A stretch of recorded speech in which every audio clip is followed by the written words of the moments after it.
A few years ago, while I was in high school, the deep web was becoming very popular. I never really got into it until my friend told me about it because he was into that weird stuff. One day after school, I had nothing to do, so I went onto the browser Tor. I didn't really see much, so I called my friend over so he could help me out. Once he got to my house, we started searching more and more. We saw a lot of drugs and illegal weapons, stuff like that. Then he clicked on a link that was in a chat room, and the link said, "Watch this." As we're sitting there, we were just staring at the screen that went from black to the outside of a building within a few seconds. And out of nowhere, a sticky note that said, "Want to see something cool?" So then I typed, "Yeah, sure." What was weird was the guy wouldn't type. He just showed sticky notes in the camera. And he also never spoke.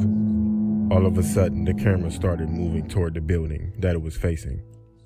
As we're watching him move toward the building, we noticed that the building was in our neighborhood.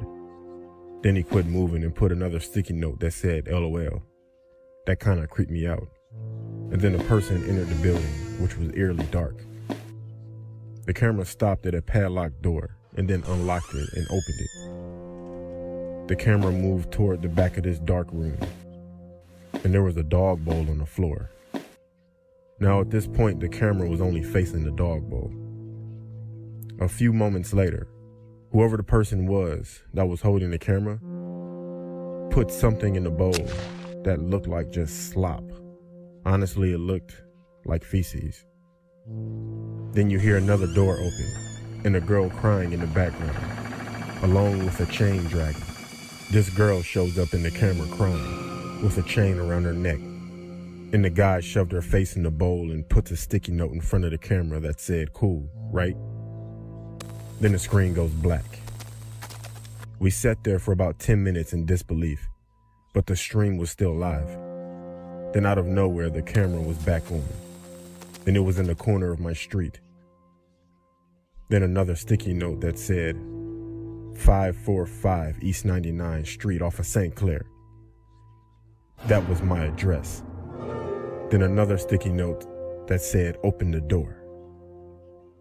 We sat there confused, then out of nowhere, a knock at the door. I grabbed my phone, jumped up, and we both ran to the back door. Then we heard a knock at that door right before I grabbed the handle. At that point, we had someone at the back door and someone at the front door knocking. We were stuck. Critical thinking wasn't my strength at that point. We ran upstairs, called the cops, and locked ourselves in my room. The cops showed up, but no one was outside. Only items that the cops found were 100 sticky notes, all with my address written on them. I told the cops about the building with the girl, and they found it. The girl was 14 and had been missing for 5 weeks. We moved out of that house within a week. But I would never visit the deep or the dark web again.